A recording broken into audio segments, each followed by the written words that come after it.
Hello, Chicago. Welcome back in to Chi-Town Weekly. Happy New Year.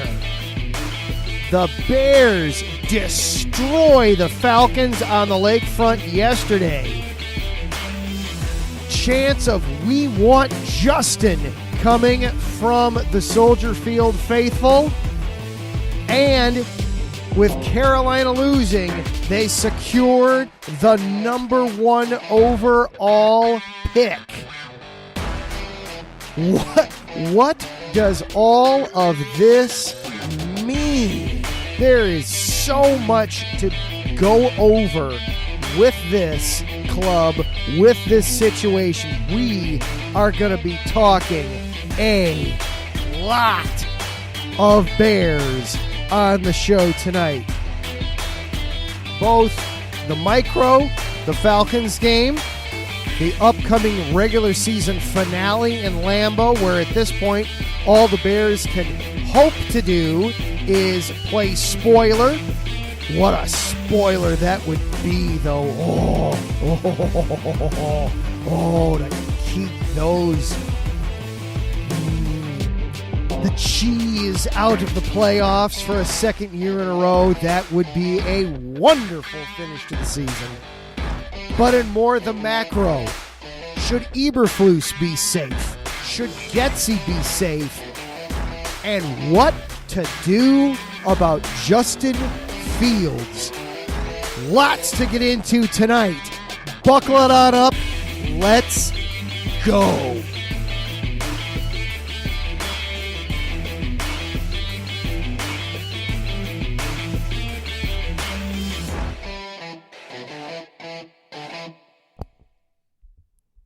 And once again, hello and good evening, everyone. I am your host, Adam Karnick. Happy New Year.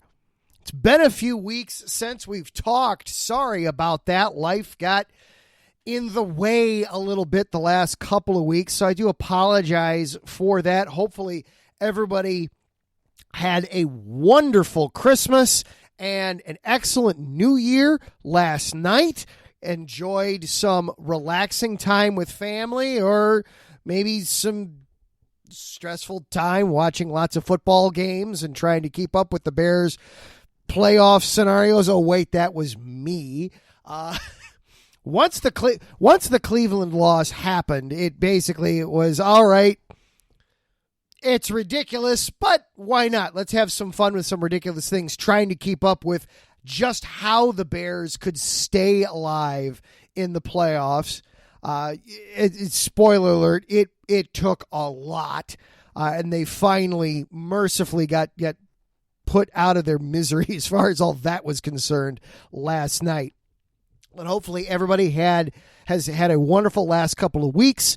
I know for us here, today was very relaxing at home. Got to spend some time playing with my daughter, some of her new Christmas presents, a couple of new games there that she got over Christmas. We had a fun memory matching game, and we played some bingo with her and my wife with a kid's bingo set. She's I was kind of proud of this one, proud papa moment for a minute here, if you'll indulge me for a minute.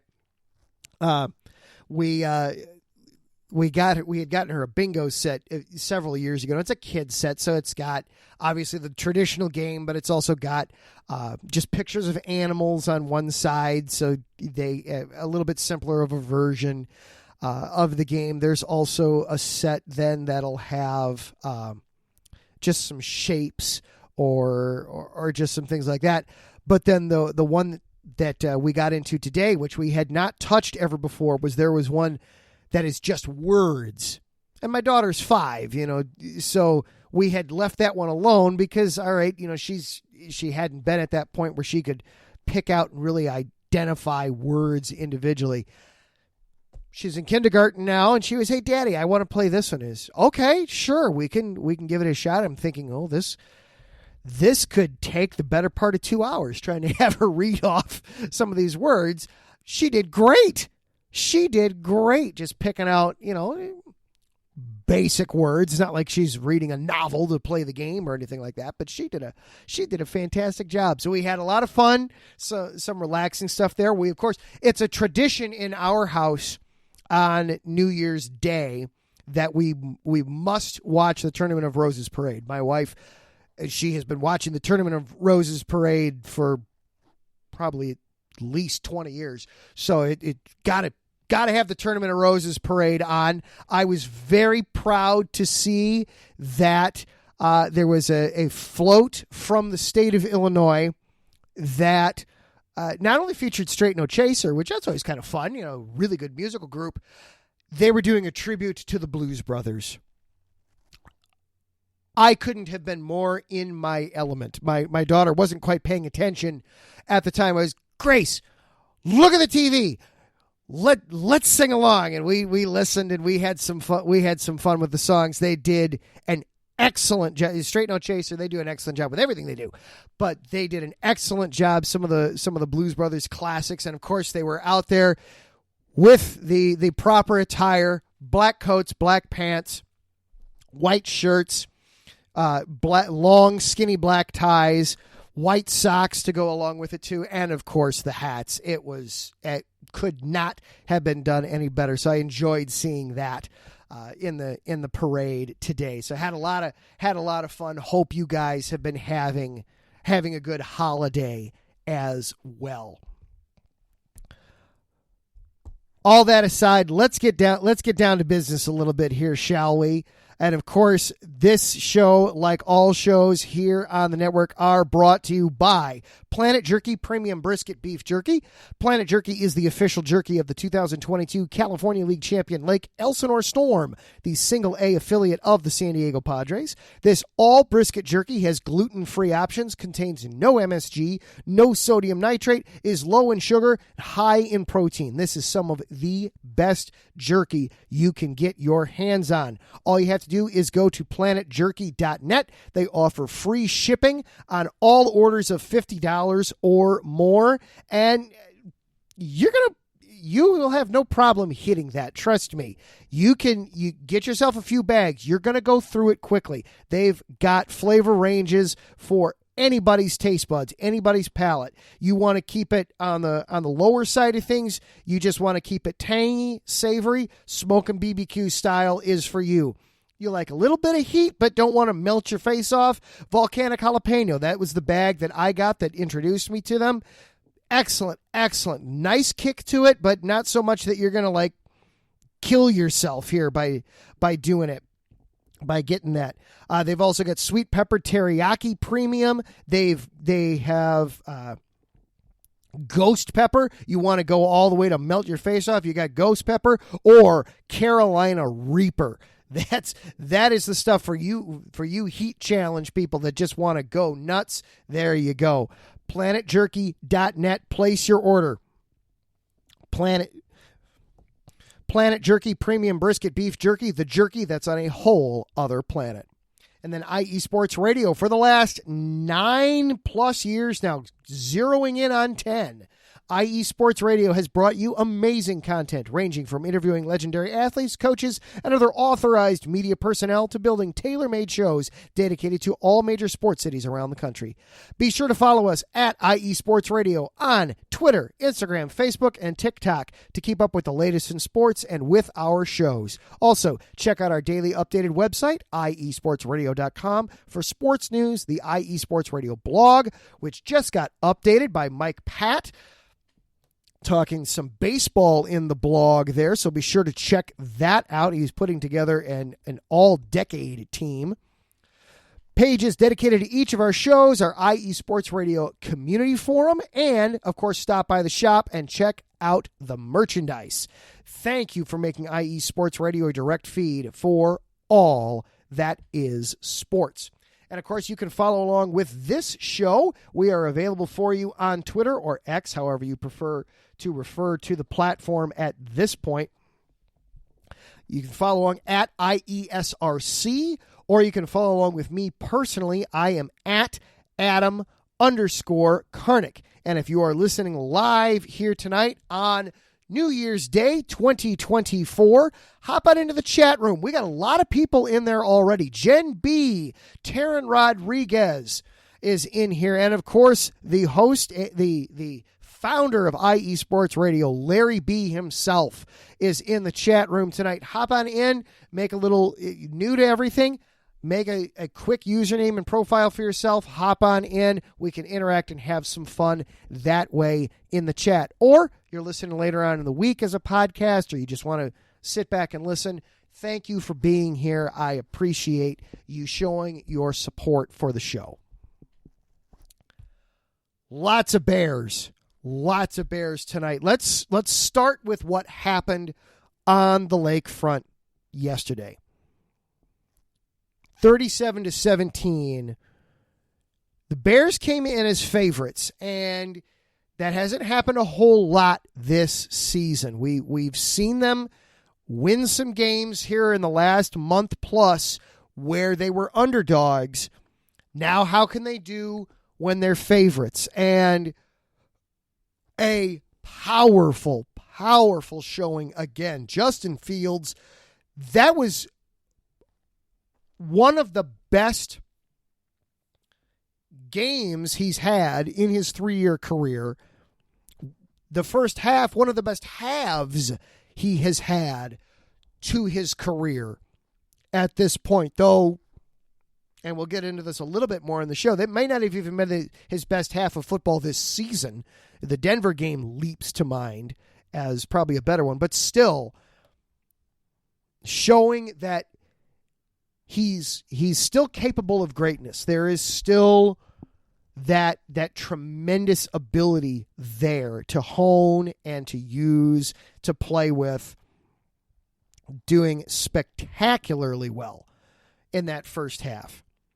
And in the game as a whole. The defense also, once again, just a terrific job overall. 4 takeaways, 4 interceptions. Tyreek Stevenson, a pair of interceptions, held Taylor Heineke to under 170 yards throwing. He finished with 163 yards throwing, and 75 of those yards came on one screen pass. You take that one screen pass out of the question, he didn't even have 100 yards throwing for the game. Intercepted Heineke 3 times. Desmond Ridder came up in some mop-up duty, and they intercepted him. You held Bijan Robinson to just 75 yards rushing. The turnovers, 4 takeaways by the defense, all on interceptions. And holding the Falcons to just 4 of 13 on third down. Terrific play. And the offense, 37 points against the 10th ranked defense in the NFL. Just impressive stuff all around. This was the home finale for the season, and they showed all the improvements that you've been wanting to see from them. Amazingly enough, now as we're getting ready to pull the plug on the season as a whole, they finished with a winning record at home. They won their final 5 home games on the season and finished 5-3 at Soldier Field as a whole. A tremendous finish. That opening drive, and from the first play, from Fields dotting the I with DJ Moore with that deep pass down the sideline, to then finishing it off by finding him with a beautifully thrown ball into the back corner of the end zone. it was just Bears for so much of the game. Yeah, there were spots. You had the 75-yard screen pass that Atlanta got where they scored. You had the missed field goal to conclude the first half that Atlanta very nearly ran back for a touchdown. That was scary. You had moments where it felt like it could go off the rails, but they held it together and they finished. And as we well know, we haven't seen that in every game. You know, they've had 3 epic fourth quarter collapses this season. So being able to hold on, that was one of the things when they were talking when Fields came back from being injured. That was one of the things they wanted to see from him. Could he hold on to leads late in games and continue to perform well? And I think you can check the box on that with that game yesterday. They maintained the lead. They held on to win a game. They scored a few extra points, got a couple extra scores late to really put the game on ice. Unfortunately, they were eliminated from postseason contention, even though they won. They needed way too many things. Basically, what did them in was the Rams holding on for dear life out in New York. Mason Crosby missed what would have been a game-winning field goal for the Giants. Instead, the Rams held on. As soon as that kick finished the way it was, effectively, that did in the Bears. They did go into the game last night still being mathematically alive, but they needed the Packers and the Vikings to tie. Obviously, that didn't happen. Packers won big. That officially eliminated the Bears. So now what does that mean for this game coming up Sunday? Well, for the Bears, nothing but everything. The Bears cannot make the playoffs, though they can improve their own standings in the division. They can avoid finishing in the NFC North cellar for the first time in a few years. For the first time since 2020, they can avoid being in the basement. If they beat the Packers and the Vikings lose, then the Bears would move into third place. More importantly, though, they can keep the Packers out. Yes, there is a path. Taryn pointing out Mason Crosby screwed over the Bears and the Packers. Well, he did that for years when he kicked for the Packers. So, yes, there is a path for the Packers to make the playoffs, and I'm sure that Bernie Bango, host of Big Cheese on Sunday, late Sunday mornings, will discuss on his show this coming Sunday. Yes, there is a path for the Packers to get into the playoffs with a loss to the Bears, but oh man, it's complicated, it's convoluted, it needs about 4 things to all bounce their way. If the Bears beat the Packers, that can very well kick the Packers out. So let's go in, let's play spoiler. The Bears haven't beaten the Packers in the regular season finale in a long time. Kevin Fishbane pointed out when they've met the final week of the regular season, the Packers have won the last 6 meetings, dating back to into the mid-90s. We're talking into the Favre era there. It's the last time the Bears would have beaten the Packers the final week of the regular season. Let's end that streak. Let's start off 2024 the best way available by eliminating the Green Bay Packers. I will happily drink to that. All right, we're going to take ourselves a break, and then when we come back, so the Bears can't make the playoffs, so what is next for this team? We've got a lot to dive into because, as you probably heard, They secured something else yesterday that's not as good as a playoff berth, but is pretty high up everybody's wish list. We've got to discuss that plus a heck of a lot more. We're going to dive headlong into some Bears discussion. You are listening to Chi-Town Weekly here on IE Sports Radio, your direct feed for all that is sports. What's up, sports fans? You're listening to IE Sports Radio, your direct feed for all that is sports. I'm your favorite West Coast Wisconsinite, Bernie Bango, and if you're a cheesehead, come listen to my show, Big Cheese Sports, where we road trip around America's Dairyland, previewing, reviewing, predicting, debating, and digging into all that is Wisconsin sports at the college and pro levels. Join me on IE Sports Radio, Sundays at 1 p.m. Central Standard. Bernie out.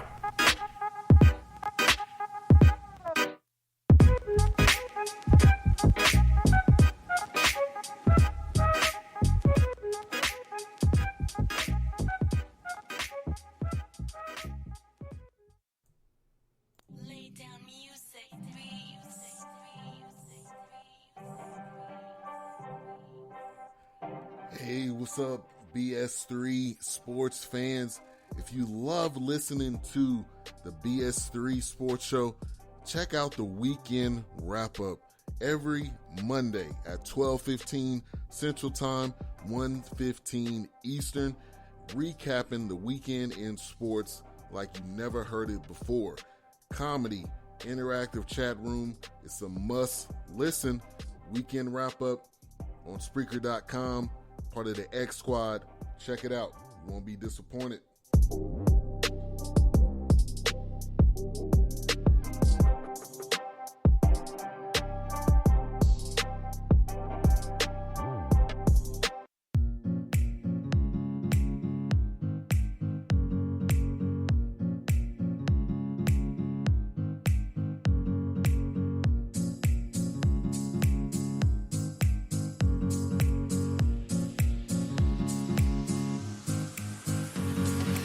Hey there, sports fans. Are you looking for a sports show that maybe isn't 100% about sports? Then you might want to check out the Sports Couple Perspectives right here on IE Sports Radio, your direct feed for all that is sports. Most sports shows cover only scores and stats, and while we're not opposed to that, we dig a little deeper into sports issues and some of the hottest topics in athletics. In addition to sports, we take a journey through my neck of the woods, pop culture, with movie reviews of both sports and non-sports films. Speaking of pop culture, make sure to participate in our game nights, where we quiz each other on our specialties, and you, the listeners, can win IE Sports Radio apparel. We always have a great time learning more about each other's worlds, one show at a time. So join us each week on the Sports Couple Perspectives, right here on IE Sports Radio, your direct feed for all that is sports.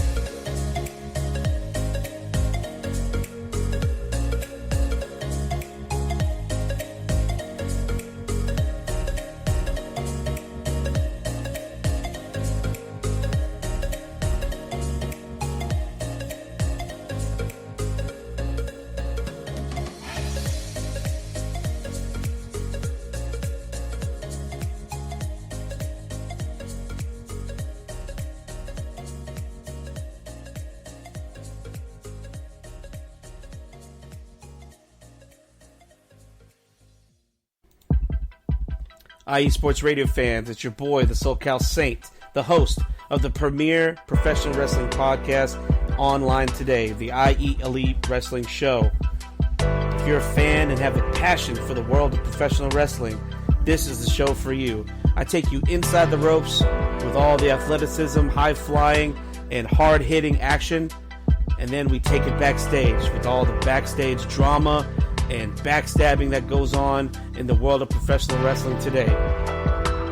If something's going on in the world of professional wrestling, rest assured, the SoCal Saint knows what's going on, and he's going to let you know too. If you're a fan, check us out every Tuesday, 12 p.m. Central Standard Time, 10 a.m. Pacific Standard Time, only on IE Sports Radio. The IE Elite Wrestling Show, your direct feed for all that is professional wrestling, on the only network that is your direct feed for all that is sports. Check us out.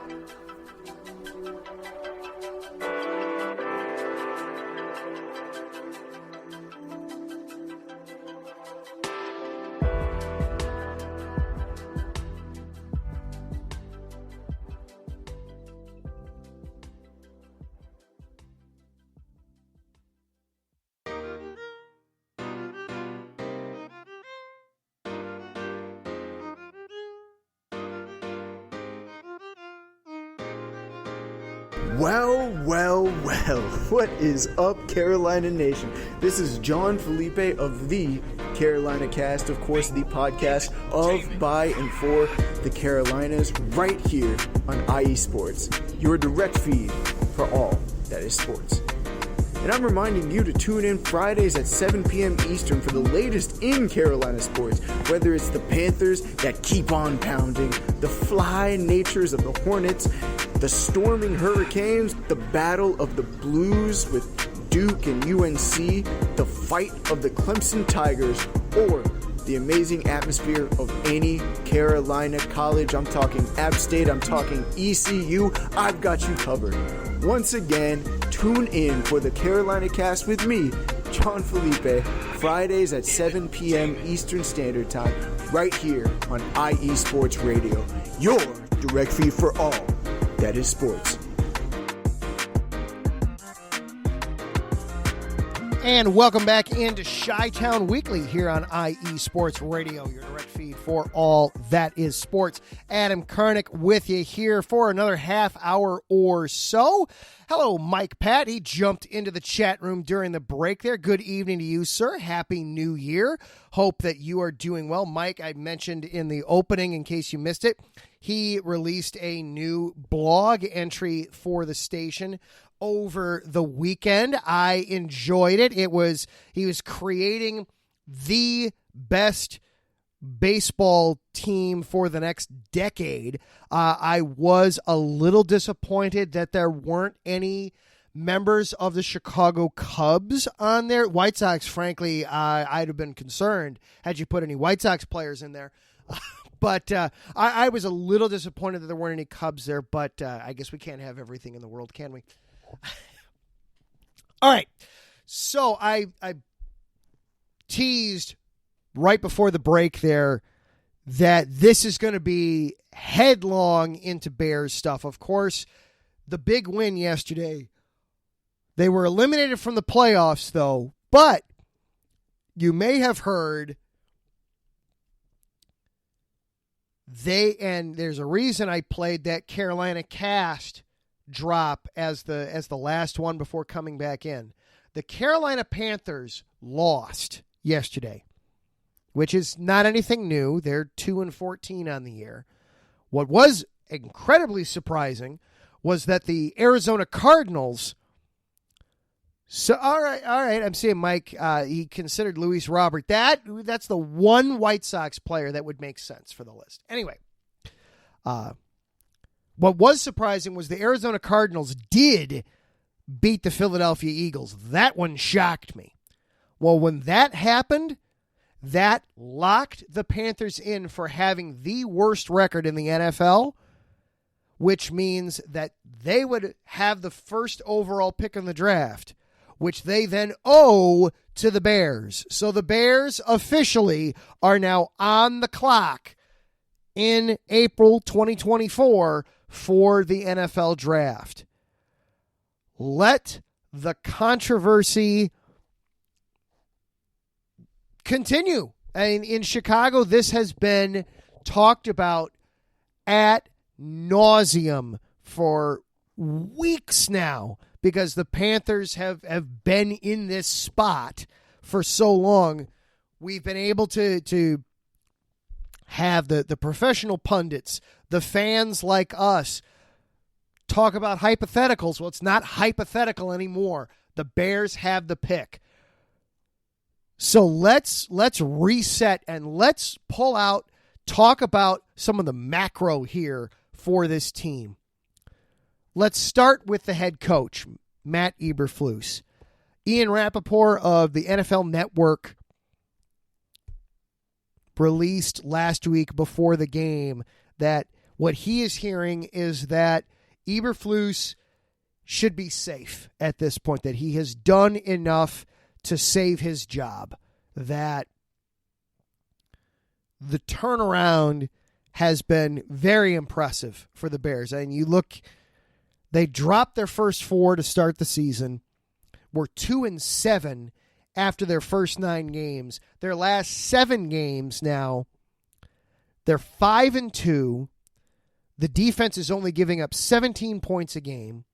They've had 19 takeaways in the last 7 games alone after just 9 takeaways through the first 9 games. The offense is scoring better. You have had wins against a playoff-bound Detroit team. You held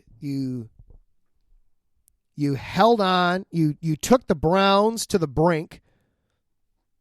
Arguably should have won that game. Jen B apologized for that, but with a smirking face. Don't apologize, Jen. I know what's going on there. Should Eberflus be safe? I understand why he's safe. I get why you're keeping him. For me, it's with a couple caveats. You cannot start 0-4 again. You have got to be better prepared next season. You cannot put yourself so behind the 8 ball to start the season. I don't care what. Jen's proud of herself in the chat room. I don't care what you have to do differently next offseason. You cannot start 0-4. Also, you need to bring in an honest-to-goodness defensive coordinator. If the reason that the defense has done so well is because Matt Eberflus is being the de facto defensive coordinator, then bring in a different head coach. That's not why Eberflus was hired. Eberflus was not hired to be the defensive coordinator. He was hired to be the head coach. You need to be the head coach. You need to be out of the play sheet defensively and focusing on the team. That's why they brought him in. So I understand keeping him. Then that brings us to offensive coordinator Luke Getsy. Now there was a similar report that came out about 3 weeks ago now, very quietly from Adam Schefter. It didn't pick up a whole lot of traction like it has with a lot of other things. That the Bears are prepared to move on from Getsy. And this is where it gets a little interesting and tricky for me. And this may anger some Bears fans, but all right, let's discuss it instead of just getting mad and slamming the door. Let's talk. If you're just blanket statement, ask me, do you want Luke Getsy to be the Bears offensive coordinator next year? Yes or no? My answer would be no. I'm ready for them to move on. At the same time, I'm willing to hear an argument. There's an argument to be made for keeping him. And I want to lay it out. It depends on what you're planning to do at quarterback, and that's going to lead us into our fields discussion, which is going to dominate a lot of our time left here tonight. Hopefully not all of it, but a lot of it. I remember Jay Cutler when he was here. They burned through offensive coordinators with him. He never had the same offensive coordinator for more than 2 seasons. And frankly, he only had that one time. You know, they had, I don't even remember who the guy was when he came in 2009. Then you jump to Mike Martz in 2010, and he was also there in 11. Then they had to get rid of Martz at the end of 11. Then Mike Tice got the job in 2012, and then they got rid of Tice, and they brought in Mark Trestman for 2013, and that was oh my God, unmitigated disaster that occurred there with Trestman, where he and Aaron Cromer and all that BS that was going on there. And then he had he eventually went on to be the head coach of the Jets, Adam Gase. And then he had Adam Gase in his final year here. So many coaches. and everyone with a different scheme and a different this, that, or the other thing. And it prevented Cutler and the rest of the offense from ever really getting comfortable. I don't want that to happen again, where you're constantly churning in new terminology and a new offense and a new scheme and a this, that, or the other thing, and it stunts growth. That's what I don't want to have happen. So there's an argument to be made, and I'm frankly not opposed to it, where hang on let's give everybody, Eberflus, he's obviously going to be in a short lease. He's a defensive-minded head coach that started 0-4 this season and missed the playoffs. I want to be fair. I said before the season, I wanted the Bears to get 7 wins. Adam Crazy Eyes Gase. Yeah. The funny thing is, as an offensive coordinator, he actually was really good, and he was really good for Cutler. There's a reason that when Gase went to Miami to be their head coach, Cutler signed there after Tannehill got hurt. There's a reason for that. Gase and Cutler actually were a great pairing together, but that's a whole other discussion. That's getting way off topic. Before the season, I want to be fair. Before the season, I said a few times that I wanted the Bears to at least hit 7 wins, and I wanted them to be playing meaningful games in December. Well, here we are. The Bears are 7-9 with 1 game left to go. So they hit that threshold, and they were playing meaningful games in December. It took till New Year's Eve for them to officially be eliminated. Yeah, they realistically they were eliminated 2 weeks earlier, but at the bare minimum, they played 2 incredibly meaningful games in December, and you could argue that it was 4, all 4 of them, because it took till New Year's Eve for them to officially be knocked out, and that was at that point circumstances beyond their control. So he hit the threshold, but at the same time, you started 0-4. You have we still don't know what went on with the previous defensive coordinator. We still do not know what went on that led to his resignation and for Eberflus himself to take over calling the defense. We still don't have resolution on that. Luke Getsy has been hit or miss at best, with a lot of miss and very little hit.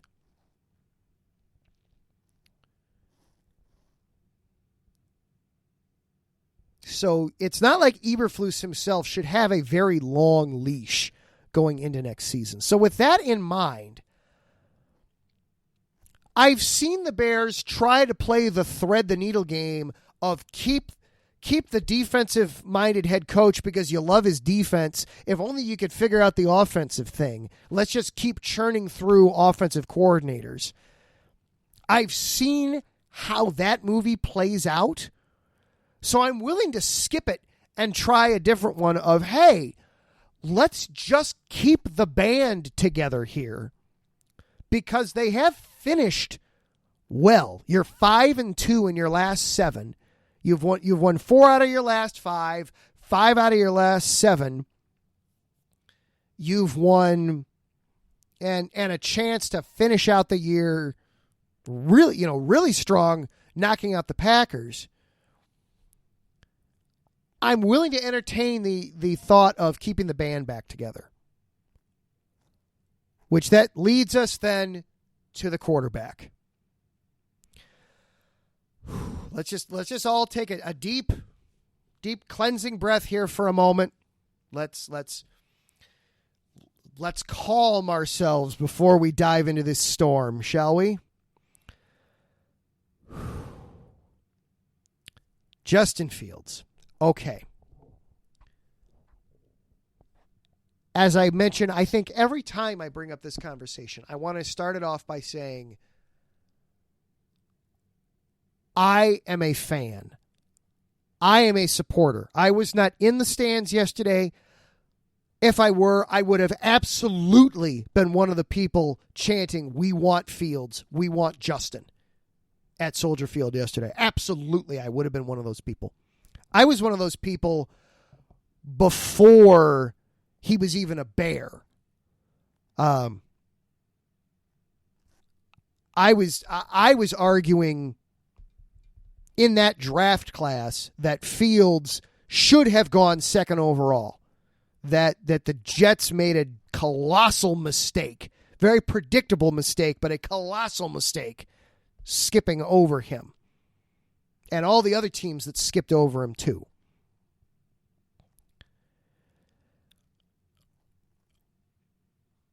I am absolutely on board with keeping him.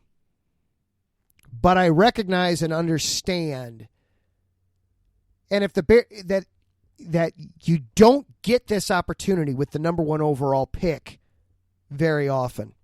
This is only the 8th or 9th time in NFL history that a team has had the number 1 pick back-to-back years. The Jaguars were most recently. They had it in 2021 and then again in 2022. The Browns, Gen B's Browns, had it about a decade ago. They had the number 1 pick 2 years in a row. And almost always when a team has the number 1 pick back-to-back years, they wind up taking a quarterback with one of the picks. You have to go, I did the quick research on it. You have to go back 30 years to find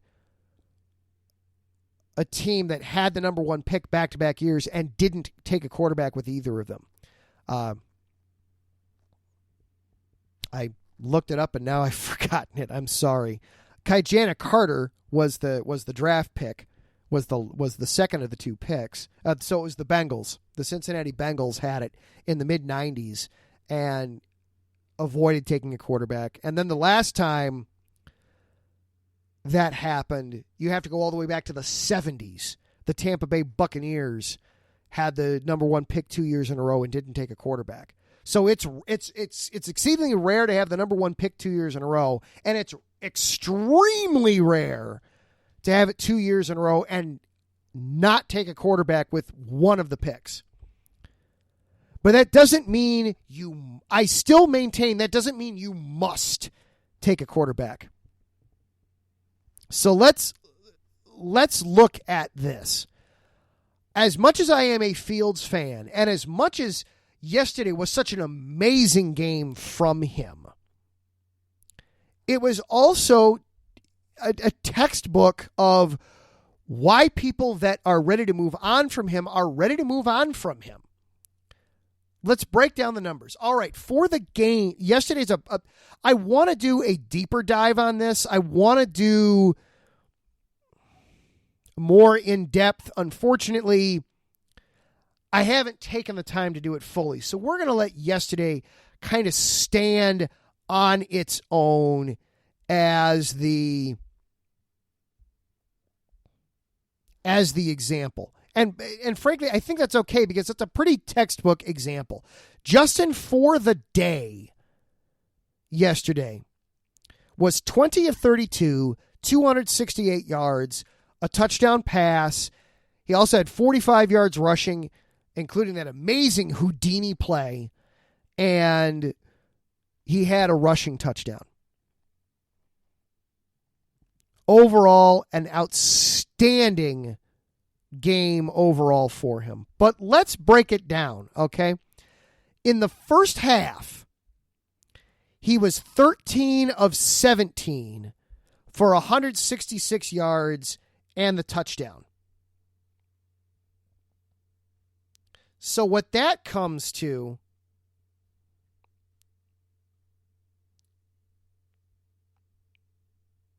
that comes to a quarterback rating in the first half of 126.1. Outstanding, amazing numbers. But then that means in the second half, he was only 7 of 15 for 102 yards, no touchdowns, no picks. That's a quarterback rating of 69.3. And that primarily has been the Justin Fields dilemma. And frankly, the Bears' dilemma for a lot of this season. They will get out to excellent starts. When they are on script, when they are running their first 15 plays of the game, they do tremendously well. They score touchdowns on the opening drive. They look in sync. They're in rhythm. They're on time. They look great. You get out of that script. You get to the second half of the game, and it's totally different. It doesn't carry over. And you saw that yesterday. The Bears had 21 points in the first half. Then they only score one touchdown in the second half. Now, yes, they did manage to put up 37 total. They put up 16 in the second half. They won the game. But it was, again, it got a little hairy at times. I've heard it explained best the last week or two with some of the local radio. Justin Fields does the impossible so incredibly well. The Houdini play from yesterday is a prime example. Nobody else in the league is making that play, getting out of 2 sacks, and then tucking the ball down and taking off and gaining 13 yards to convert the 3rd and 8. Nobody else is making that play. The play against the Browns where he extends the play, and then finds Cole Kmet in the back of the end zone. Very few people in the NFL are making that play. You know, we've got all these examples, but you can't build an offense around off-script improvisational. You can't build an offense around that. It doesn't matter whether you're running West Coast or you're running Air Coryell, vertical scheme, veer, you name it. You pick the offensive scheme. It can't all be about improvisation. There has to be some structure there that the offense has to play within. I'm a musician by trade. I don't know if I've talked about this much on the show. I'm a both classically trained and commercially or jazz trained trumpet player. Shout outs to John Burson and Kirk Garrison, my collegiate trumpet instructors, 2 phenomenal trumpet teachers, trumpet players, great guys all around. John's even a Bear fan. Kirk's a Vikings fan, but that's okay. He's great anyway. 2 of the best people that you'll ever have the fortune of meeting if you meet them. Great teachers. One of my favorite classes that I took at the end of college was jazz improvisation lessons. It was the best 45 minutes of my week every week. Sitting in the studio with Kirk, learning how to improvise. I loved it. But one of the things that is so important in improvisation is you have to understand the structure. Even though you're improvising, you're making stuff up as you go, there is still a structure within the framework that has to guide what you do. And so we would spend all kinds of time understanding that framework and understanding understanding how to bend the rules to work the way you want them to get the sound that you want. Justin struggles with that when you watch him play. When you watch him play quarterback, he struggles with the getting the ball out on time, in time to the right receiver. You don't see the 1, 2, 3 balls out.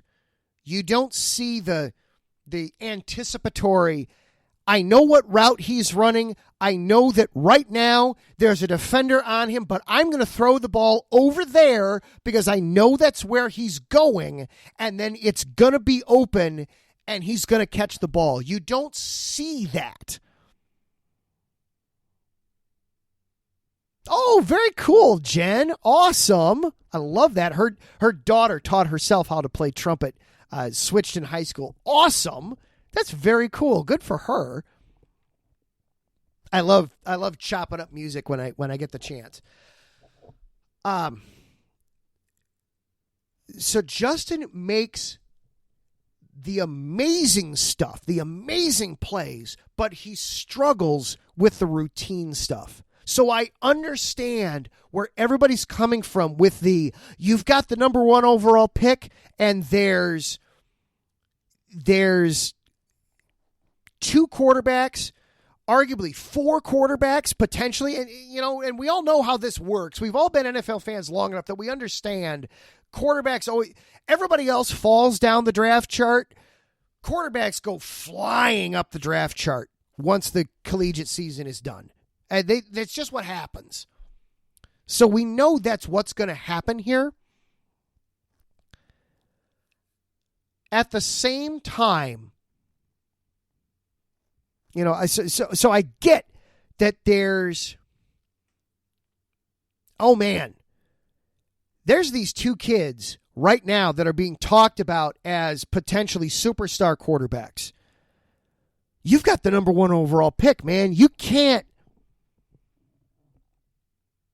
let that go, because that's somebody right there that potentially you don't have right now. You don't necessarily have a superstar quarterback. You've got a guy that maybe can be, not consistently be, a superstar quarterback, but he struggles to do the routine plays. He makes the amazing, spectacular plays. He hits the home runs. He hits the doubles. But he doesn't take his walks. He doesn't hit the singles. If we can mix metaphors here a little bit, we can mix up our or to go musically on you here for a little bit. He can play a killer solo. He can absolutely knock your socks off with his range and his flexibility up and down the instrument. But you ask him to play a B-flat scale, he doesn't have the first clue what you're talking about. And his tone is all over the board. Sometimes he's in tune, sometimes he's crazy sharp, sometimes he's crazy flat. Don't know what I'm talking about musically? Hit me up later on Twitter. I'll explain it to you. We'll have a blast. It'll be fun. I promise. I will make it enjoyable. I promise. There's little things that you have to do that Justin right now doesn't do. So I get it. I understand where that comes from. But where I come down on this, I refuse to believe that Justin Fields, and before I get into that, I'm sorry, let me back up. And I understand that there's the other monkey wrench in all this is the money. That technically you don't owe Justin anything yet. He's under contract for 2024, and you've got an option for 2025. But you got to make a decision on that option here in about 2 months.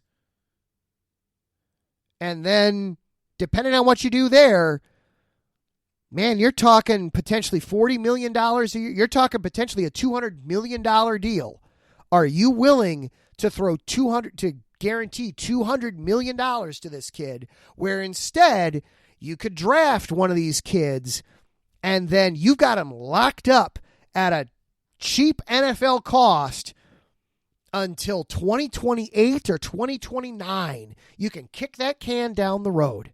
So I understand where that's coming from.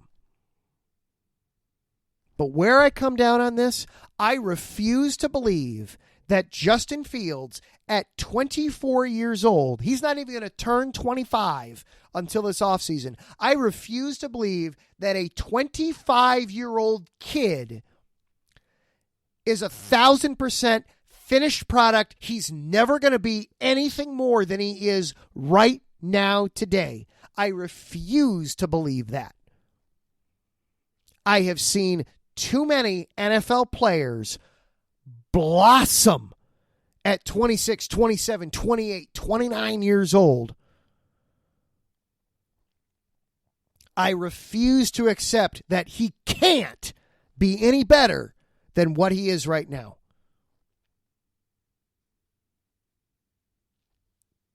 I would say right now, give it one more year.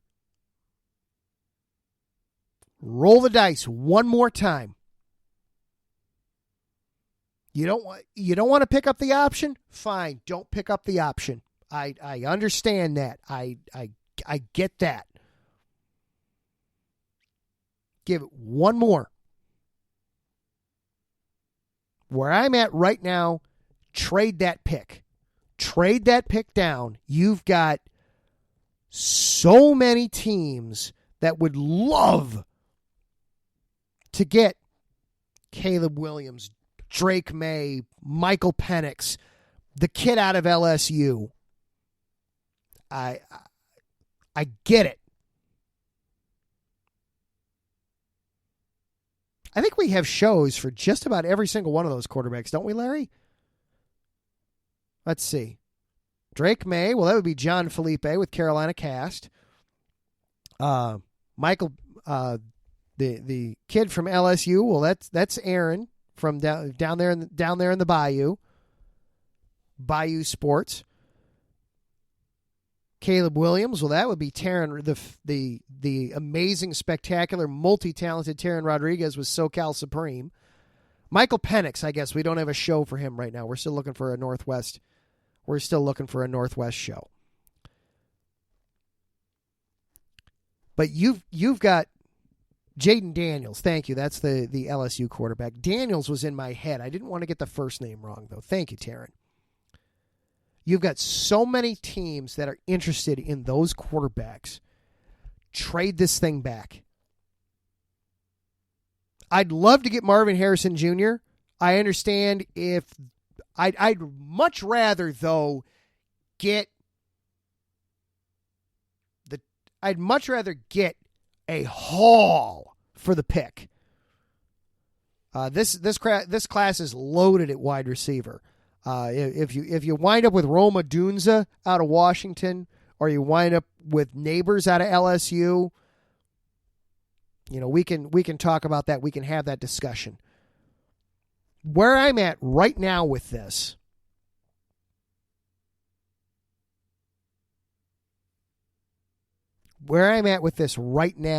is trade the pick back, get a boatload of picks, and let's give it one more year with Justin.